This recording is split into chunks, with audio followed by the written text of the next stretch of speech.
Okay. Well, we're live anyway on YouTube, so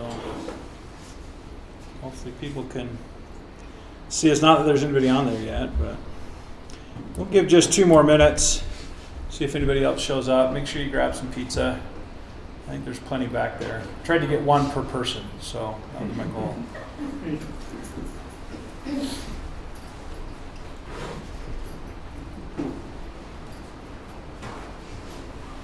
Is that? It sounded like rain. Is that rain? Yeah. It's raining that hard. Not awesome. I guess it's better than snow today. I don't want to drive out in the snow. So. Now you jinxed it. Wait, crap. Oh, hold on. Drill wood.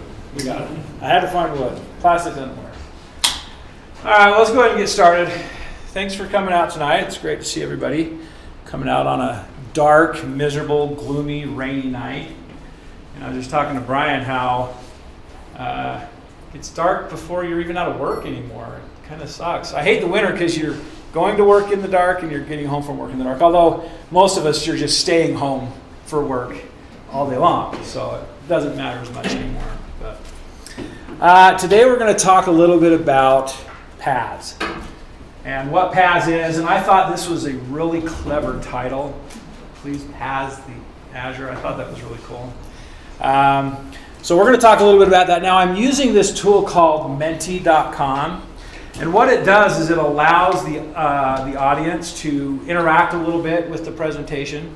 And so if you're interested, I would go to this menti.com, put in that code, and then there'll be a couple of questions where you can interact with the presentation and stuff. I'm testing this to see how it works because I'm actually doing this same presentation on Friday for Big Mountain Dev and Data Conference, and I'm going to see how this works to see if I want to use it there. So hopefully I do, because I did this whole presentation slideshow and I don't want to redo it in PowerPoint. So anyway, if you want to participate, try that. So first of all, I think most people in here have probably been here already.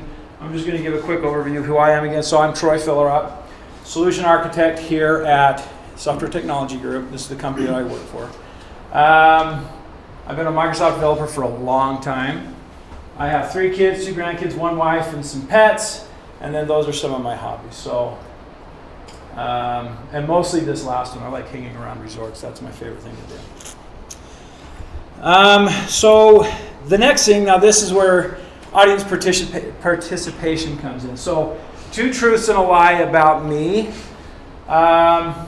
So go ahead and if you're doing it, get on your phone and answer these questions. I've lived in 3 different countries. I once jumped off the highest point of my high school. And before becoming a programmer, I was a roadie for the Scorpions, the greatest band ever. So just take a couple seconds. We'll see if anybody participates. If it even works. Hey, there we go. All right, cool. Okay, just a couple more seconds and then we'll move on. Okay, so now I have to hit enter and that'll give us the answers. There. So if you got those, then you were right. You weren't a roadie for the Scorpions. Unfortunately, I wasn't. A little disappointed. If I would have been, I would still be probably. So, but I did, in this one, it's not as bad as it sounds. We actually did a video where we rappelled off. But rappelling off doesn't sound nearly as dangerous as jumping off. So. What's the 3 countries you lived in? I've lived in Germany. My dad was in the military. I lived in the United States. And then I lived in Japan. So all encompassing the globe. All right. Okay, so I usually like to give a little tech tip when I do presentations. Something that's a little bit outside of what the presentation is about, just to kind of break things up a bit. And I usually do something related to programming or related to technology. This is a little bit different. It is kind of related to technology, but it's something that I think everybody should have at least one of. And so let me show this to you really quick. If I can remember where I put it. I've got too many tabs open is the problem. Let's see. Okay, hold on just a second. I got to find it. I thought I had the tab open, but apparently I was wrong. Let me see.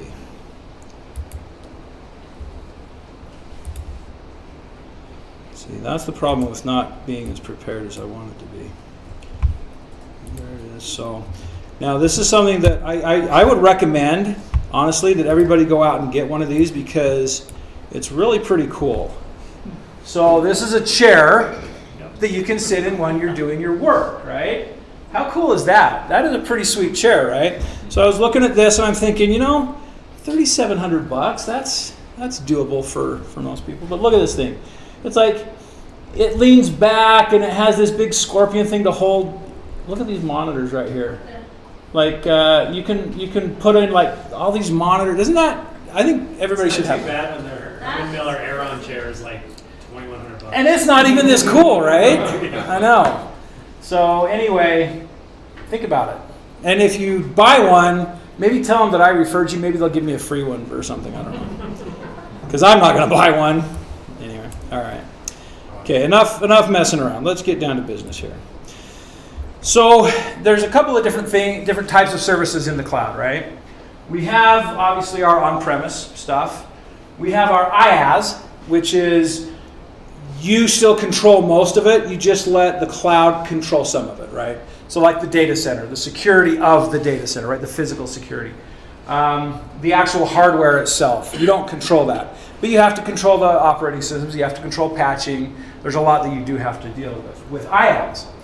Then we have PaaS, which is Platform as a Service. That's what we're going to be focusing on today. There's a lot less things that you have to deal with a PaaS offering than you do with IaaS. You don't have to worry about patching your operating systems. You don't have to worry about all of the stuff like that. And then there's SaaS, which is Software as a Service. And I always thought it was funny. You have IaaS, PaaS, and then SaaS. So this one is like Microsoft Office 365 or Google Docs or whatever. You don't have to worry about anything. You just go use the software and you're off and going. So we're going to actually start talking a little bit about PaaS, which is Platform as a Service. So what are some of the PaaS services in Azure? So this is another little slide that you can chime in on if you want to. So let's see let's give you guys a few seconds and see what kind of responses we get for PaaS services. So what are some of the PaaS services in Azure? And actually, these two A's should be lowercase. I'll fix that later. Nothing? Oh, there we go. What do we got? App services, static web apps, good. We've also got, you know what, I should do that on my laptop so that I can post it too. We have things like Azure SQL, right? We have Logic Apps, yeah. We have Event Hubs. We have Service Bus. I mean, there's like tons of different services, right? Azure Functions, yeah, I love Azure Functions. I use them all the time. We now have Azure Container Apps and Azure Container Instances that are, container as a service, but really platform as a service. Service Bus. So there's a lot of different things that we can use that really can make our applications much better, right? More performant, more reliable, more resilient, and more cost effective, right? So one of the worst things not one of the worst things, but lift and shift deployments into the cloud are the easiest thing to do typically to get into the cloud, but they're really, for most situations, not the best way to go into the cloud, right? Obviously, there are some cases where you have to have a VM. You cannot do anything outside of that. But ideally, if you had all the money in the world and all the time, you re-architect all your apps, you rebuild them using cloud-native services, and that gives you a lot of benefits over a lift and shift into a VM or something like that. And so there's a lot of advantages to Platform as a Service, right? Quick and easy deployment.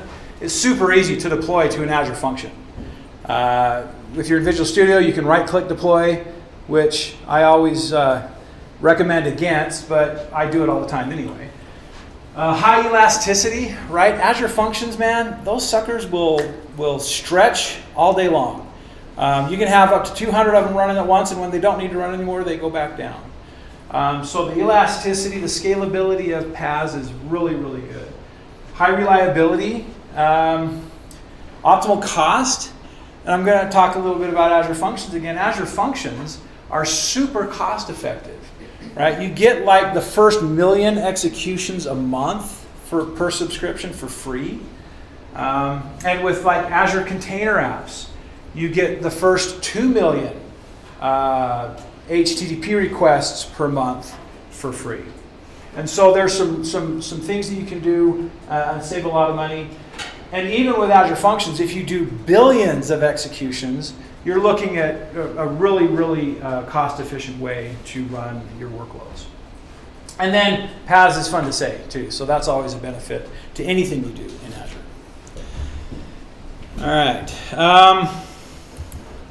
So we're going to build an app today, and we're going to build this app using a lot of the PaaS services that we have in Azure. And so our app is a turkey delivery service, because right now is really critical for turkey delivery companies, right? Because of something going on at the end of the month. I can't, anyway. But the problem with turkey delivery is that there's really only 2 times a year that they get really busy. The rest of the year, nobody wants a turkey, it seems like, right? Thanksgiving and kind of Christmas-ish, right? So they need to be able to scale up really quickly and then scale all the way back down really quickly, too. So that's where the cloud comes in. Using Platform-as-a-Service, we can do that super easy. So what are our requirements for our Turkey Express? Now, if you didn't notice, that's a spaceship that's called Turkey Express. Has anybody ever seen Futurama? Okay, this is kind of a rip-off of Futurama. Anyway. So we have our Turkey Express spaceship, and they're going to deliver turkeys. So we need to be able to have the customers place an order for a turkey, right? We need to have a driver, or a pilot, I guess, be able to select that person and go deliver the turkey. We need dispatch to be able to watch where the pilots are so that they don't go off and do things they're not supposed to do while they're working. We don't want our people having fun while they're working. We want to keep the location history of the driver so that we can go back and look at where they were yesterday at lunch and make sure that they weren't at a competing restaurant eating something other than turkey. And then we want the customers to receive SMS messages when the delivery is complete. So those are our requirements, right? Pretty basic. So let's quit screwing around and let's go build this system, this solution, okay? So what's the first thing we're going to need for this solution? Any thoughts? The backbone of most applications is the database, right? So we're going to need a database. Well, let's take a look and see what kind of database options we have to pick from. So if we go into Azure and we come down here and we pick databases, there's 1,136 options for databases. That's a lot of options, right? So we're actually going to go see this. Let's see. Do we want a Dremio Community Edition database? It's a cool icon, but I've never heard of Dremio, so probably don't want to do that one. Let's see. What about what other options do we have? What are the main PaaS database options that we have? Does anybody know? What's the main one in Azure? SQL. Azure SQL, right? What's the biggest, coolest sounding one? Cosmos, right? We also have a serverless or a PaaS offering for Postgres, MariaDB, MySQL, and yeah, but we don't care about Oracle. Nobody likes Oracle, so we won't talk about that. I agree. But no, you're right, and Oracle is coming. Now, obviously, we've got VMs. We could throw any database we want into a VM, but that's not what we're talking about today. So we have all those different options. I'm going to go ahead and pick an Azure SQL database. Okay. So we come over here, and you can see that I've already created all this because I don't trust the cloud to work during a presentation, so everything's already built. Maybe I shouldn't say that, though, right? That sounds bad. It's like TV magic, right? Yeah, that's right. Ta-da! The turkey's done, right? So let's go take a look here. We have so when you set up an Azure SQL database, you have the server. It's kind of a virtual server. It's not an actual machine somewhere. Well, it is, but and then we have our database. So let's go take a look at our database. We've got this database created, and I just wanted to call out a couple cool things about Azure SQL. First of all, is the elasticity of it. So there's a lot of different tiers that you can have for an Azure SQL database, right? Is there a free option to Azure SQL? Kind of, but not really. The cheapest way to get into Azure SQL, if you're going to be using it pretty consistently, is this basic tier, and you can get into that for about $5 a month. And this price will change by a few cents here and there depending on what region you deploy into, but it's about $5 a month. You can also go into like the premium tier, and you can pay $450 a month. Or if you crank up the DTUs, you can pay $15,000 a month. So just like that, if I clicked apply, my wife is going to get really mad at me. So I'm not going to do that. And the difference between, so you have two different flavors. You have the vCore model and the DTU model. The DTU model a DTU is kind of a weird little entity that consists of CPU and storage, right? It's a unit for the database. The vCore, you can deal with the CPU and the databases separately, so you have a little bit more flexibility there. And you can also get really high-performant databases in the vCore model. So if we do a business critical and we crank that all the way up, and we go to a terabyte of space, or 4 terabytes of space, you're looking at $30,000 a month. Now you look at that and you think, holy crap, that's a lot of money. But if you're a business that needs that kind of performance, there's a reason for that. That's because you're making money hand over fist, and you're willing to spend the $30,000 a month, right? So again, I'm not going to hit apply. Azure SQL can be geo-replicated, so that if a data center goes down somewhere, you can just fail over to another data center on the other side of the country. So if a comet hits Salt Lake, well, there's not a data center in Salt Lake. If a comet hits West US 3 and destroys the entire state, your website can still work just fine. Doesn't matter. Although there may be other issues if that happens. And your database is probably your worst of your. At least of your worries, right? Yeah. But at least you probably won't have to pay for the next month's SQL, right? Yeah. Another cool thing that I really like about Azure SQL is this automatic tuning. So, as we use our databases, as developers, we try to figure out, or as DBAs, we try to figure out what indexes do we need? How do we want to optimize this database so that our queries are as fast as possible? But workloads can change over time, right? Things can change and evolve. And so Azure SQL has this concept of automatic tuning where it keeps an eye on your workload, and it will automatically, or not automatically, just recommend indexes to help your workloads work better. I usually turn on the automatic tuning to just make the changes for me. And then what it'll do is it'll make the changes, and then if it doesn't look like it helped, it can roll them back automatically too. So it keeps a close eye on your workloads and make sure that your workloads are being as efficient as possible. And there's a lot of other stuff in here. We have data encryption, so Azure SQL is encrypted by default at rest. We can also do total encryption where it encrypts in the entire way back and forth. We can do data masking, which is kind of cool. So if you have fields that you don't want anybody to see except admins, then you can put data masks on those fields. And when somebody does a SQL query, even if they do it in like SQL Management Studio, if they say select star from credit cards, then the credit card number will just be a bunch of asterisks or whatever you want it to be. Right? So there's no way that anybody can see that outside of the app that's designed to use it. Okay, any questions or thoughts about Azure SQL? Okay, cool. So we've got our Azure SQL database. So what's the next thing that we need? Let me see. Go find it. That's coming later. Let's not get ahead of ourselves here now.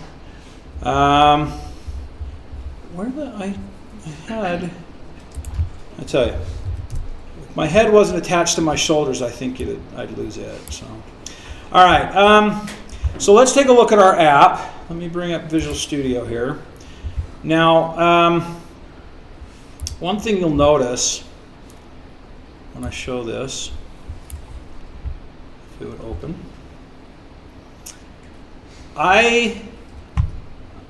I should have been in the X Games because I'd really like to live on the edge. I'm using Visual Studio 2022 Preview, so I'm kind of crazy, and hopefully things will work because some things don't.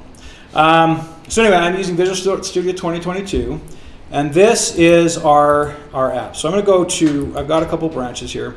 So the first thing that we need to do is we need to create our database, right? So here we have our data project, and we have our context, we have our entities, and we have our migrations, right? We're just using .NET.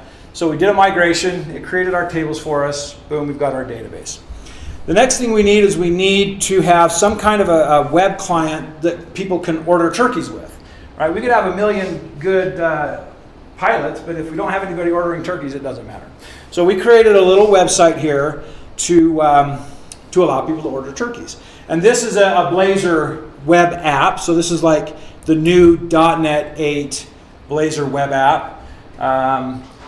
If you've been looking at .NET 8 Blazor, they have some really cool things where you can render parts of the page on the server, render parts of the page on the client, and do all kinds of fun stuff. This has none of that in it because this is super simple, one-form web app. So we have this. If we go look at our pages, you can see we've got just one little page to order our turkey. So if we open up this, there's our edit form, order our turkey. Okay, and we'll go look at the web page in a minute. But the question then becomes, so we have this web app, where are we going to host this? Because not only do we have the web app, but we have this order API too, right? So this is our order API. It's just a series of minimal APIs to retrieve orders, to save orders, to stuff like that. So we have these two apps. Where should we put these two apps in Azure? Anybody have any thoughts? App Service. App Service. That's a wonderful option, right? Anybody else? Okay. And we'll look at App Service later because I'm going to use App Service. This time, though, I'm not going to use App Service. I'm going to use something called Azure Container Apps.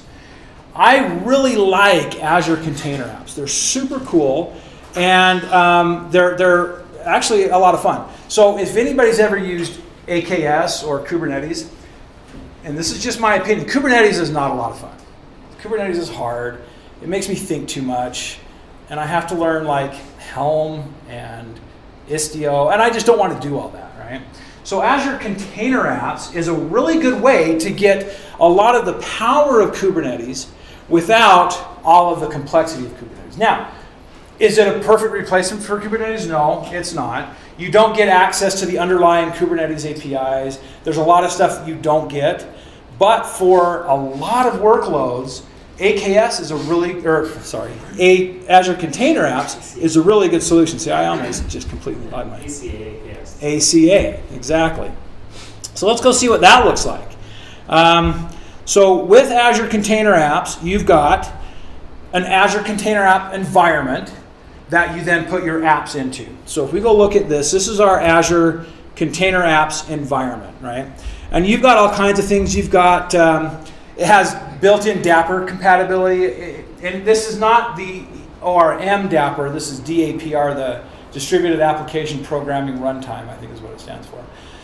Very cool. We did a presentation on that last year. We'll probably do another one. Dapper is very cool. It also, this is where you're going to put your logs. You'll be able to see logs for all the apps. But the cool thing about this is here in the apps. So you can see that we've got two apps in here. We've got our website and our order API. Okay. Now, when you go into the apps, you have a lot of things you can control here. So you can do revisions where you can do A/B deployments, right? So you can put out a new version of your app and then have 50% traffic go to your old one, 50% go to your new one. You can juggle that around. You can even do more than two. What's the maximum number of apps that you can have, or of revisions that you can have in a container app? Does anybody know? there is a maximum number. Okay? So you have to split 100% up between, you can only have 100 apps running your traffic, right? Because everybody gets 1%, you can't have 101%. So you can only have 100 revisions running your app, because after that you can't split it up anymore. You can't do half percent. So I don't know why you'd want to have 100 revisions, but whatever.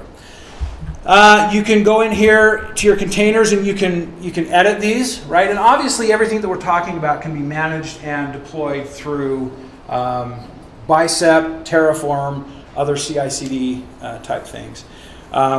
These ones I didn't use Bicep with because I used the good old ClickOps because I didn't, I was in a hurry. You can also set your scaling. So you can scale your Azure Container Apps up to, I think you can have up to 50 instances running at a time. I can't remember exactly.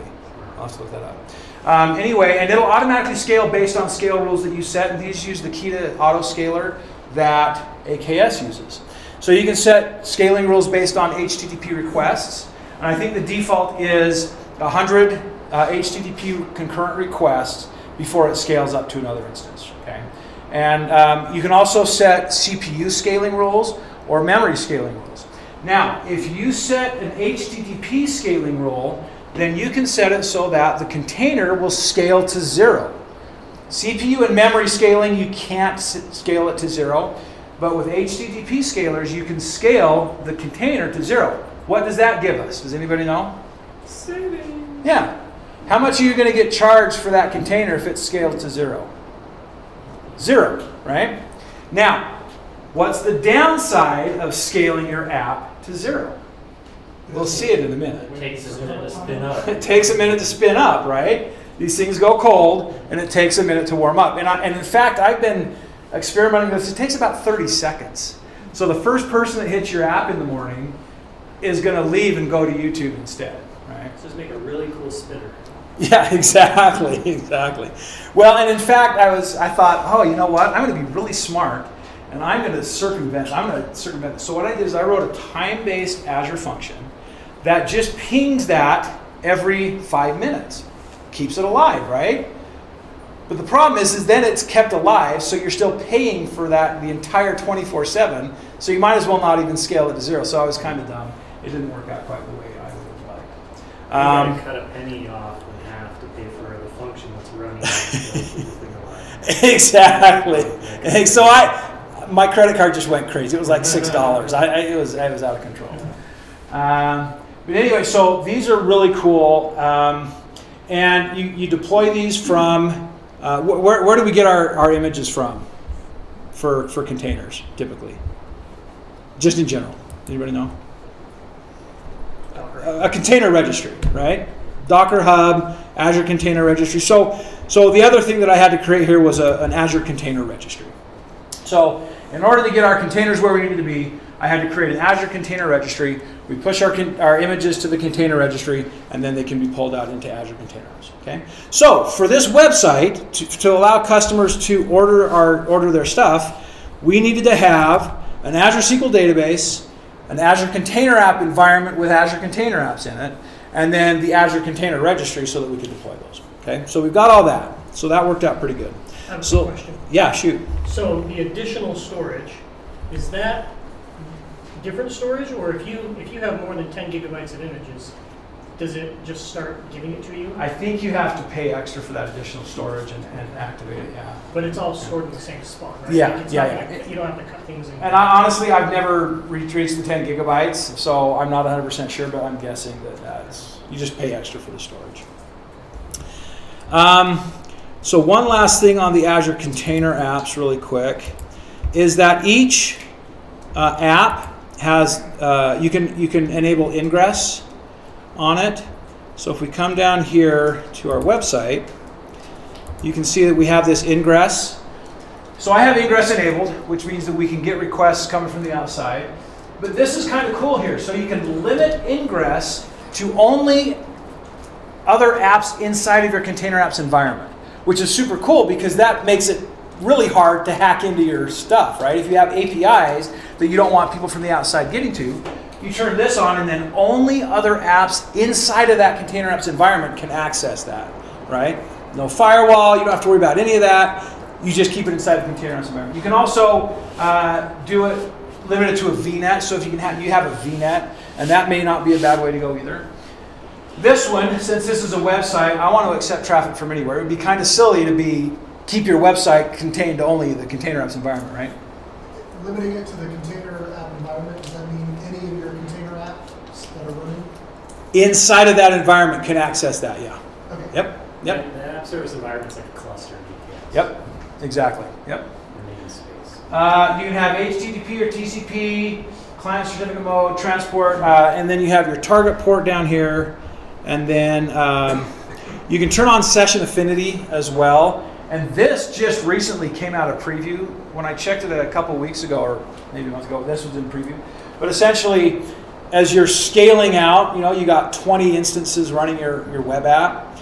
Anybody who's using your site, you want to make sure they come to the same instances every time, so that if you're managing state or something in the session, you don't want them to lose that. So session affinity, if you turn that on, it'll make sure that everybody comes to the same instance during their session. Okay. So if we go look at our API, you can see that the ingress here is actually the same, because I'm going to have a website outside of our Azure container or our container apps environment that I want to access. So I had to turn this on for now. If I were doing this for real, I would put that other website inside of the container apps environment as well, but I wanted to show both things. Is your container app running with IIS? No. Inside the container, so it's without IIS? Yes. There's no IIS. So they're containers, so whatever you want your container to be. If you want it, well, you can't, because this only supports Linux containers, not Windows containers. So it would be Apache. You could have it run Apache or whatever. I think the ones I have in here are probably running Kestrel. The other thing Right. you can do is you can run containers in the app service Yeah. plan. Yep. You can do Windows containers there. Yep. And the reason I was asking is because is it possible to modify your config settings on the fly, your app settings? Or is there like a Yes. configuration? Okay.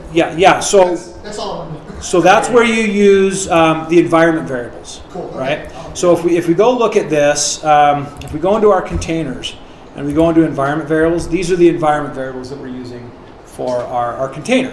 And those stay there between deployments, right? So if I go in here, edit and deploy, then I can push a new version of this from the Azure Container Registry, pushes it up into my container app. Those environment variables stay there. You can just like Terraform or Terragrunt or something like that. Exactly. You could push this to another level too, utilizing the Azure Key Vault. Oh yeah, for sure. With the Key Vault. For sure. And that persistent storage, as well as we have a service called App Configuration. Yeah. Mhm. App configuration, just app configuration. App configuration, it's the same thing. So you have all the figs for your different, dev, QA as you promote. Imagine that, so you're not managing your place to the config JSON entries. Yeah, and what you probably want to do is here in the app, you can actually create secrets. So you can put your secrets in here, and then your secrets can point to Azure Key Vault, and then your environment variables can point to the secrets. Yes, you can definitely do that. Because that what allows you to do, you can update the Key Vault to be your CI/CD, get action or whatever, and then you deploy and kind of separate those concerns. Yeah. So let's look at here. So when you create a container here, or a container app, you'll notice that it has this URL here. So this is the ingress URL for this particular container. So if we click on this, theoretically, after about 30 seconds or so, because it's all cold, our website should pop up. Now, that's probably not, oh, that was pretty quick. That's probably not the URL that you want to give to your customers, right? What is it? Website.graydesert. Yeah, I'm already bored, right? You don't want to give that to your customers. So in container apps, you can assign custom domains to your container apps as well, right? Super easy to do. So this is our order form. And you can tell that I'm a UX UI guy because that is beautiful, right? So I love that order form. Anyway, that's our order form. We'll get to that in a minute and see if it still works. All right, so the next thing that we need some way for our pilots to grab these orders and start delivering them, right? So I got to thinking, well, we could do a website, that would be cool, but even cooler would be a mobile app, right? So in the .NET world, how do we build mobile apps? Does anybody know? Maui. .NET Maui, right? Yeah, .NET Maui. And a lot of changes happened with .NET 8. Broke a lot of my stuff that I've been working on. Just so you know, RC and preview releases are that way for a reason. And so don't expect everything to work perfectly out of the gate. Anyway, so we're using .NET 8 RC2 for this particular app. So we're going to switch branches now, and we're going to go to this branch here. And you can see that now we have a mobile app right here. And this is our .NET Maui app. It'll run in Android. It'll run in iOS. Theoretically, I didn't try it in iOS, but supposedly it will. And it works really well. So let's actually see if this will run.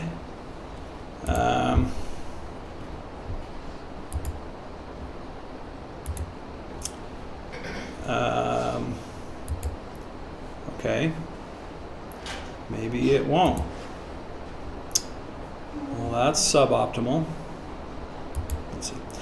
Anyway, well, we'll give that a second. So this is a Maui app, and this is going to allow a pilot to order or to see all the orders that have been placed, pick one that they want, and it'll also allow him to navigate to that person's address. And because of the limitations of Google Maps, it all has to be on Earth. So the spaceship's kind of redundant, but I thought it was cool looking anyway. All right, so let's see. So what do I need? What kind of Azure services would I want for this? Well, I want to be able to track this pilot when he's flying around to deliveries, right? So I need to be sending GPS locations to a back end somewhere a lot. And if I'm going to have thousands of drivers, I'm going to have a lot of GPS telemetry coming in to my back end. So what would be a good Azure service to use to handle all of that traffic? Anybody have any thoughts? Queue service? Okay, you could use Azure, you could use queues, maybe Service Bus, but you could use maybe IoT Hub, maybe that would be a good way to go. What I opted for is I opted for Event Hub. And the reason that I opted for Event Hub is because Event Hub is designed for very high traffic, right? I heard somewhere that they can handle like 1 million ingress operations per second in Event Hub. Times 10. 10 million, a lot. So, so you have a lot of capability in Event Hub. If I have that many drivers out there delivering turkeys, I'm feeling really good about myself. So Event Hub can take a lot of stuff in, and so every mobile device is going to send their GPS up to Event Hub. I don't need to do it every second. I'm only going to do it every 5 seconds. So if we go look in here, we can see that let's see. Okay, where did I put? Oh, right here. So I have a timer that's going to kick off this check GPS. It's going to query the device to get the GPS location, and then it's going to do that, and doing that sends it up to the Event Hub. Okay.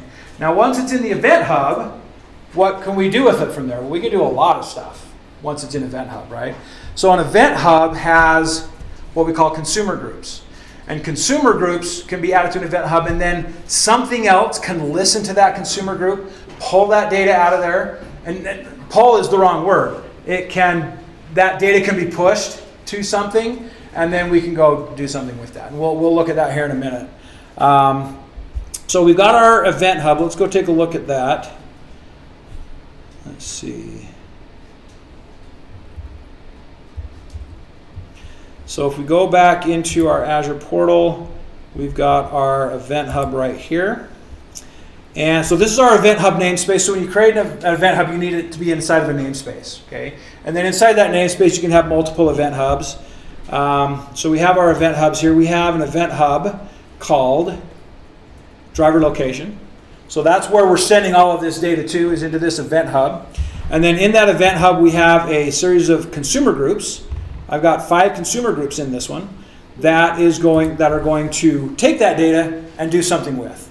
So I've got GPS location logger, I've got GPS location tracker.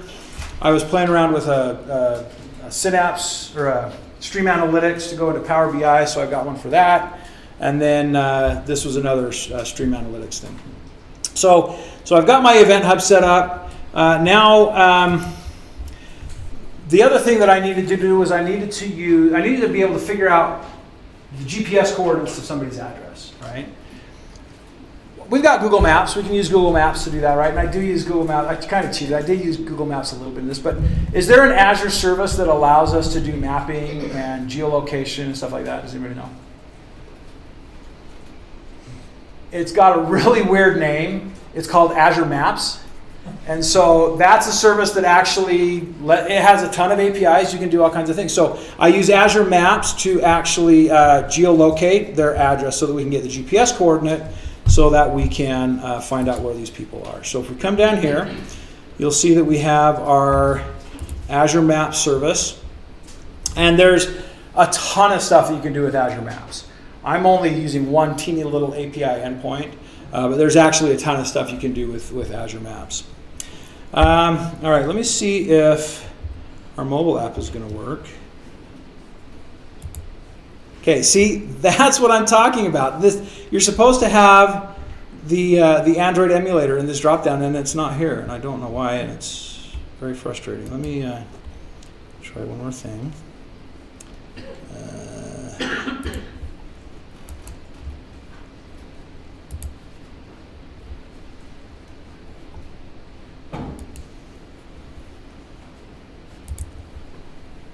Look at that. It worked. Okay, so now if we run this, we can see what our mobile app will look like. So I'm running this in the Android emulator because if I showed you my phone, it would be really hard to see up here because that's a lot bigger than my phone.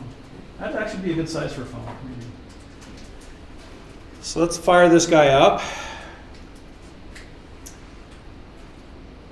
Has anybody else used .NET MAUI yet? No? Yeah. So there's a couple of ways to do .NET MAUI. You can use .NET MAUI with XAML or .NET MAUI with Blazor. I actually really like the Blazor way of doing things. And one reason for that is that you can extract all of your UI elements into a Razor class library and then reuse that between your mobile app and a web app. And so you can use the exact same UI for multiple different endpoints if you want to, which is kind of cool because it's just Blazor, right? And Blazor is the bomb. It's like hybrid and hybrid. It's a hybrid. Yeah. And now with the new Blazor 8, they have a way that you can render a part of a page server side and another part of a page client side, and it's crazy stuff that I haven't really gotten into much, but you can do it apparently. All right, so this is deploying now to our device. You can see down here, and deploy succeeded. Now it comes up, and okay, here's our app. Again, a UI masterpiece that is going to take a minute to load up. So when it first loads up, it's going to go get a list of all the orders that are available to be delivered. So we'll let that go, and it found one. Somebody ordered this morning. How crazy is that? So the first thing we need to do is, I don't know if I want to take that. I'm going to locate that and see. Oh yeah, I guess I can drive there. That's not so bad. So then we can click on deliver, and then we can click on navigate, and it will navigate us to that location. And this is a little cheaty, kind of, because that's just Google Maps, right? But as a developer, if you're rewriting everything from scratch, then you should look for another job, because that's not a good way to go. This is way cooler than anything I can write. So anyway, so now we can navigate to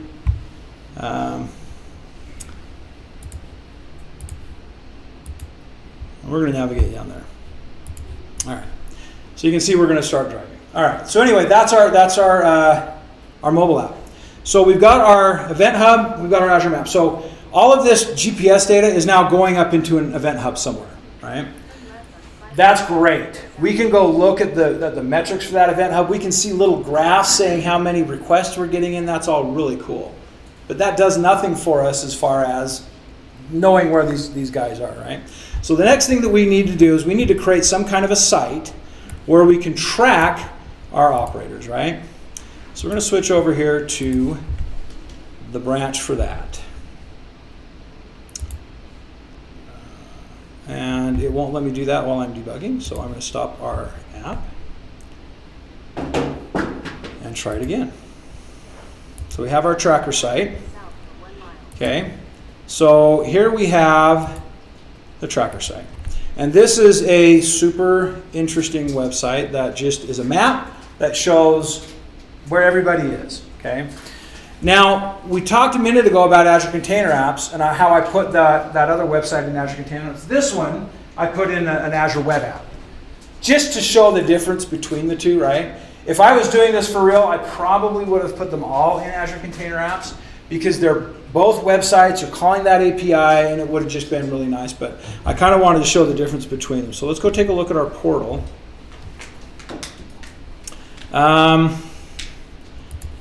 And if we go into here, here's my Azure Web App. Okay, this is a really good way to deploy web apps, right? And you can and you can deploy all kinds of web apps into here. So if we go into configuration here and wait for this cool spinner, you can obviously deploy .NET, right? .NET is Microsoft's favorite thing.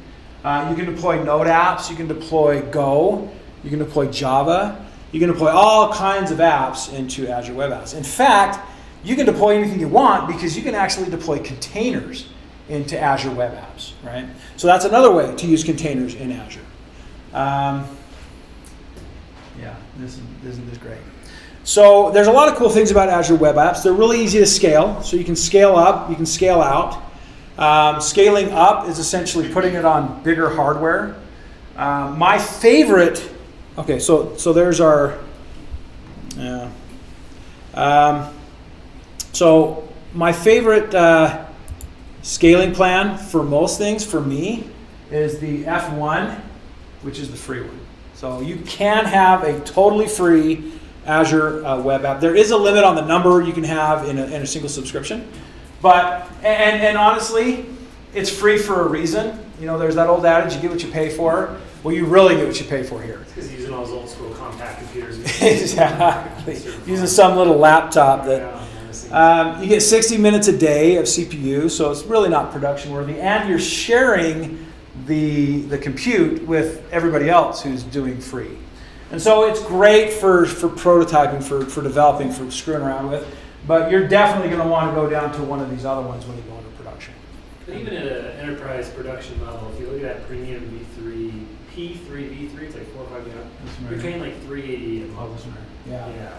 And so still think your company's production rate. Yeah. You know, you think hardware costs, support costs for the hardware, time to pay for packaging, that OS, security patching, all that, maintaining and maintenance. Compare that to the $300. And not only that, but with any of these. So let's say you don't need a really high-powered machine, but you know that you're going to maybe want to scale out a lot, right? You can take one of these cheaper ones, tell it to scale out, and then it'll scale out as needed, scale back in when you don't need it anymore. And so you're really just paying for what you need on that. Yeah, you can go down to like the standard tiers and kind of see the first entry at the bottom there. Yeah. So for anything like QA environments or demo environments, so then you're not paying, you're paying different costs per environment you're working in. Yeah. Yeah. So there's a lot of really great things about app services. You can actually even add authentication as part of the app service itself, so that there's a block right there before they even get to your app that they have to log in. And you can hook it up to Azure AD. You can hook it up to Entra ID or AD B2C. Are they changing that to Entra ID B2C? Yeah. Are they? Okay. Because they haven't yet, but. I don't work in that part of Microsoft. Yeah.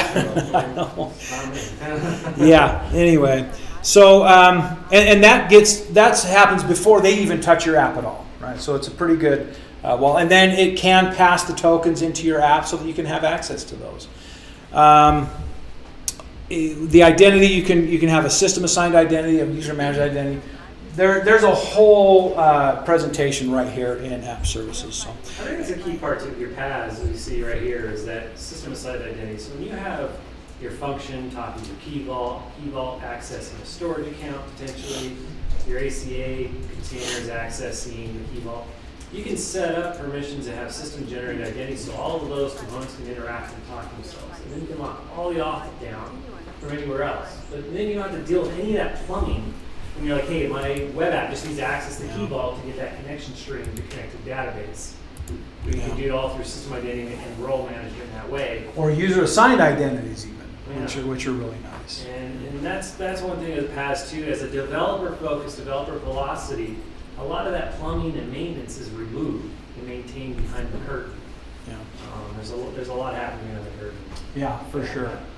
So in App Services too, you have the concept of deployment slots, which is kind of like the revisions that we were looking at in Azure Container Apps, right? You can deploy to a different deployment slot, and you can do A/B deployments to different deployment slots. And then when you're ready to go live, you can swap the slots. You can swap them back if everything got broken. So there's a lot of stuff that you can do in Azure App Services or Azure Web Apps. All right, so we got our tracker site.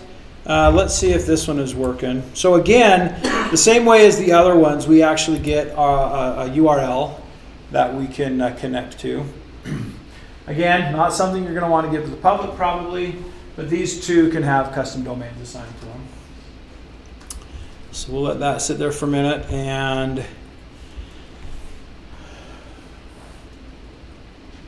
see if it comes up. Oh, we'll come back to that in just a minute. All right, so now we've got a website where people can order stuff. We've got a mobile app that our drivers can use. We've got a site that can track it. But the site that can track it's probably not going to see anything, right? It's just a website. It's not hooked to anything yet. So how do we hook the Event Hub to a web app, right? There's a lot of ways that we could do it. We can take the web app and have it connect directly to a consumer group of the Event Hub and listen to a consumer group, right? That's a possibility. Probably not the greatest way to go, because let's say you get 30 people all using that web app. You have to have 30 consumer groups so that they all get the same data. It gets kind of unwieldy. You don't want to do that, right? So what I decided to do is I decided to use a service called SignalR. Has everybody heard of SignalR? Okay. So SignalR is a really cool service that allows you to push messages out to clients, essentially. And as many clients as you want can connect to the SignalR hub. And then you can just push a message out to all clients, a single client, a group of clients, whatever you want. And so what I did is with the app, the tracker app, I have the tracker app connect to a SignalR hub. And then I have a function that pulls the data out of Event Hub and pushes it down through SignalR. Okay, so an Azure function, there's another thing that we can use, right? So if we go look in our next branch here, we have this Azure Functions folder and we have a location function. Now, functions are really cool, and there's tons of different triggers for functions, right? You can have an HTTP trigger function. So if you want an Azure function to be an API endpoint, you can absolutely have it be an API endpoint. There's service bus triggers. There's timer triggers. You can have a function just go off at a certain, every 5 minutes, every day at noon, every Sunday at 3:13 a.m., whatever you want. There's literally a list this long about of Azure Azure function triggers. So what I'm using here is I'm using an Event Hub trigger. So what that means is that I'm going to connect up to a consumer group in my Event Hub. Every single time a message comes into that Event Hub, it's going to kick off an instance of this function that's going to take that data and go do something with it. Okay? And you'll look and you'll notice that this right here is all of the code that I need in my Azure function to take the data out of the Event Hub and push it down to the SignalR. And the reason that I need so little code is this thing right here. This line right here. So we have the triggers, the Event Hub trigger, but we also have input bindings and output bindings. And this right here is an output binding. What this is saying is, this is saying, hey, I want to output bind to my SignalR event hub that I have in Azure. And all I need to do is I need to return a new SignalR message with the data that I get from the event hub. And then it's automatically going to push that to the SignalR clients for me. Okay, so that's all I need to do. So now that I have this in place, as the GPS data comes from the mobile app, it's going to go up into the event hub.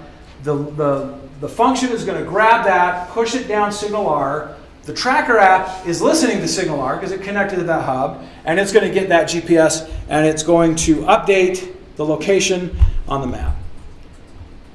And that's the theory. Okay, we'll see. We'll try it out here in a minute.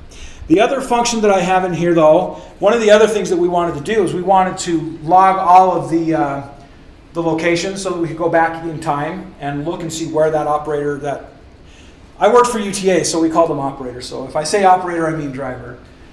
Where that driver was last week at 3 p.m. on a Saturday, right? So we want to be able to do that. So again, we can store that data in a couple places. We can put it in our Azure SQL. We can put it in a Cosmos DB. We can put it in an Azure table if we want. We probably wouldn't do that, but there's a lot of places we can put it. I decided to go ahead and put it into Azure SQL because I already had my SQL database up there, and so that's where I put it. So this is another function that takes that data and sticks it into our location log table. So this is a different consumer group. And why do I use different consumer groups for that?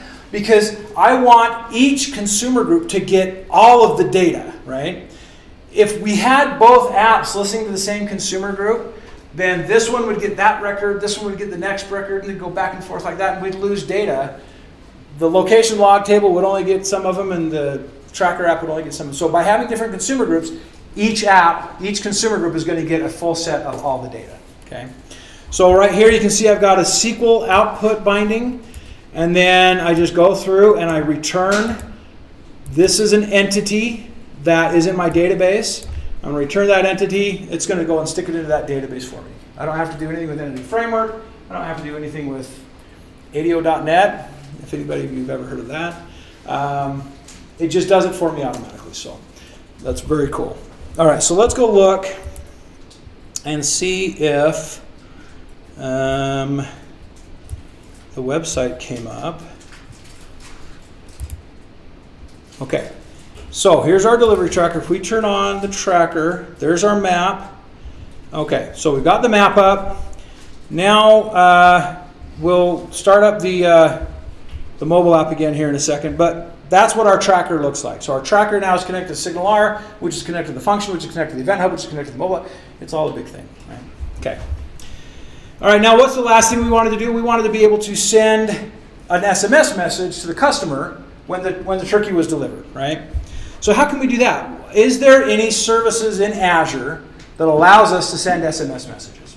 Azure SMS service. Azure Communication Services, exactly.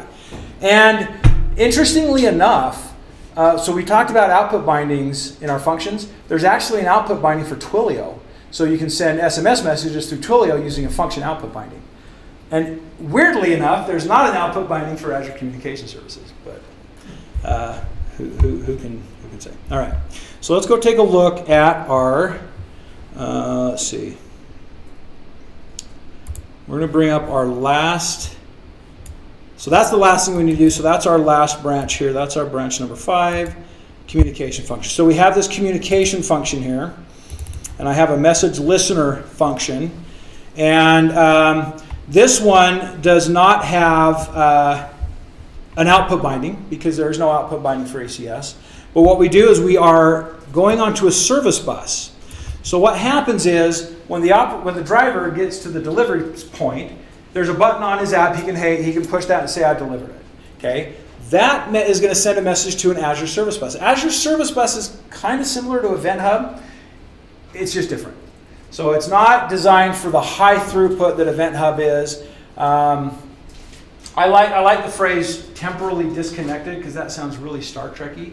But it gives you the ability to be temporally disconnected from your app. So the mobile app will send a message into Service Bus and then go on its merry way. it doesn't have to wait for an SMS to get sent. It doesn't have to do any of that. It just sends this into the service bus and goes away. Then we have this function that's listening to the service bus. So it's subscribed to the queue. And then it's going to take that message and it's going to go do something with it. And you can see here, I have it say if the status is completed, so it sends a JSON message. If the status is complete, it's going to send an SMS message. And this right here is the code that we need to send an SMS message. Pretty simple, right? So all of these services have .NET SDKs that you can bring into your app. Makes it super easy to use. So we pass in a connection string for the Azure Communication Services. We spin up an SMS client, and then we send that SMS. And then that's going to get sent out to the customer's phone. Everybody's happy. Let me see. Well, let me finish going through the slideshow. And then at the very end, we're going to test it all, see if it actually works. It did work earlier, I promise. But let's finish up. So now we have our whole app, right? So if we go look at our whole solution, we can look at this. And this is essentially what our whole solution is, right? So we've got our order site that uses the order API to stick something into Azure SQL database, right? Our mobile app uses the order API to get the data out of the Azure SQL database. And then it sends its GPS telemetry to the Event Hub. That sends it through a function app back to the database for the logging. Has another consumer group that goes through a function app that takes it to SignalR and sends it to the tracker app. And then the mobile app sends to Azure Service Bus to send an SMS through Azure Communication Services out to the customer's phone. So in this solution, we're using Azure Functions, Azure SQL, Event Hub, Azure Service Bus, SignalR. We are using Azure Storage, even though we didn't see that, right? Because functions all need to have Azure Storage backing them up. So they're kind of secret, but they're in there. And then Azure Communication Services and Azure Maps. So those are all of our PaaS services that we use to build this entire solution. Okay. All right, let's go finish up the slideshow. I don't think there's anything too exciting left, but let's see. So what are some other things that we can do, right? So we've got our solution built. There's a lot of other stuff that we can do. We can process the data from the Event Hub and send it other places, right? So there's a service called Stream Analytics that we can take that data out of Event Hub, do stuff to it, analyze it, send it somewhere else, put it into a data lake maybe, and to do reporting on later. We can actually take it directly out of Event Hub and stick it into Power BI. In fact, if we look at Event Hub really quick, one of the things that we have in our Event Hub is this ability to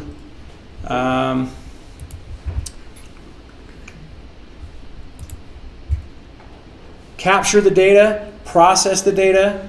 We can connect to other things. So if we hit process data, we can hook it up to Stream Analytics directly from in the Event Hub itself. Right? So we can get in here, we can play around, we can send it to Power BI, we can take the data, play with it a little bit, and send it to another Event Hub. We can put it into a SQL database, we can put it into a Cosmos DB. There's a lot of stuff that we can do right out of the Event Hub, and we don't even have to write any code to do this. We can just click, clickety click, and have it all wired up together for us. With each of these additional processes, does that take the event off the hub, or is it? So you create a new consumer group for each one of these so that they get their own set of the data. Yeah. Okay. Yeah, and you can have, I don't know what the maximum number of consumer groups is. I'm sure there is one, but I don't know what it is off the top of my head. But you can have a lot of consumer groups. You can send this data to a lot of different places. Yeah. All right, what else can we do? We can send an email to the customer through ACS, or there's a service called SendGrid that you can use. I think Twilio bought SendGrid, so I think SendGrid is owned by Twilio now. You can automatically send an SMS. So let's say you don't trust the driver to send the SMS or to push the button. Well, you can put a Stream Analytics thing in on the Event Hub to say, because in Stream Analytics, when he gets that data, you can use other reference data to enrich that. So you can pull the data for that customer, see where his address is, and then when he's within half a mile of that address, automatically send an SMS message to the customer. Right? So that it takes the driver out of it completely. You can add authorization with AD, with Entra ID or AD B2C. When with ADB2C, you can use third-party social network sign-ons. You can use Google, you can use Facebook, you can use X, you can use all those different things, and it's all part of the ADB2C. So that if you tie into ADB2C and you decide down the road, you know what, I want to use Facebook logins now, you add the Facebook login information to your ADB2C tenant, and then everybody that uses that can automatically sign in with Facebook. So, very cool. You can accept photos of the driver, right? We have storage. We have blob storage. We can do that. And obviously, we can use AI, because AI is cool, right? Everybody wants AI. So you can put AI in there to, figure out, how people like their turkeys cooked. I don't know. But you can use AI because that's another service that you have in Azure.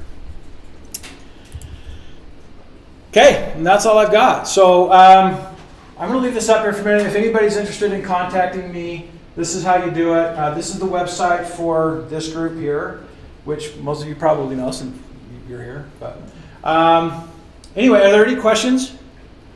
Should we take a look and see if things work? I don't know. I'm a little worried, but let's try it anyway.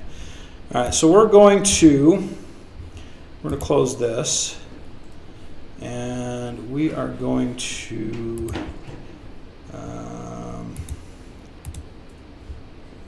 Okay. So first thing we're going to do is we are going to load up our order page. I'm also going to load up my mobile app. I'm not going to debug it, so if something goes wrong, we don't You need know. to get a cooked turkey as your icon for your next demo. Yeah. Just a little bit of the extra 10. Oh, you mean right here? No, well, just in the app. Like when you click it. Oh, yeah, it's a you're right. Just have like a cooked turkey. You know why I didn't do that? Because I'm incredibly lazy, and I didn't want to. It's just that little bit of I know, right? I know. Yeah, you're absolutely right. All right, so let's go ahead and order a turkey. And this is, I understand this is a little creepy. Why would a guy named Tom Turkey be ordering a turkey? That almost sounds wrong, but we're going to do that anyway. So we're going to say 1 Main Street in Layton, Utah, 84041. 801-698-2916. Ooh, that's my cell phone. Don't call that. It's on YouTube, yeah. Yeah, I can. I'll fix that in post. Okay, so we're gonna place the order. Okay, looks like it worked. Now, one thing that I could have done is I could have added a SignalR feed from here into the app so that it automatically pops up new orders. Right, that would have been really cool. Again, we're coming back to the lazy thing. I didn't want to do that. So if we hit click orders, there it is. So there's our order. So that part works. So that's good. All right. So let me make sure that I still have. So when you're using the Android emulator, you have to have a fake GPS feed going because obviously we're sitting here and not going anywhere. So I turn on my fake GPS feed. Now if we go to the tracker, look at that. So that's our operator, and you can see he's driving around. You see that? You see that? That's pretty cool, right? Okay. So that goes from here to the event hub through SignalR back to here. And we can have 20 of these web apps up and running, and we're not having to create more consumer groups because it's all going into that SignalR hub that's pushing it out to all the clients that are connected to that hub, right? And I'm not going to open up the. So, okay. So we've got that. We're watching him. Let's say he gets there. He's ready to mark and deliver. So he clicks on this. What should happen when I click on this? Does anybody remember? Okay, I should get a text, right? Now, anybody who knows anything about texting knows that it takes a minute, right? So let's see if it actually comes in. It should. Turn on my. Okay, so if you don't know how texting works, it goes over a different channel than your voice, and there's no guarantees that texts even ever work. Did you know that? They don't guarantee that texts even will ever work. So when this is taking a long time, it's not my fault. Okay, but anyway, it'll eventually come in, and that's our entire solution. So, oh, there it is. Okay, see? It says, your turkey has been delivered. Thank you for your business. Boom. Pretty cool, right? Okay. All right, and that's the whole thing. It worked. Thank you for your time. Any questions before we call it a day? Okay. I love it when things work. That makes me feel good.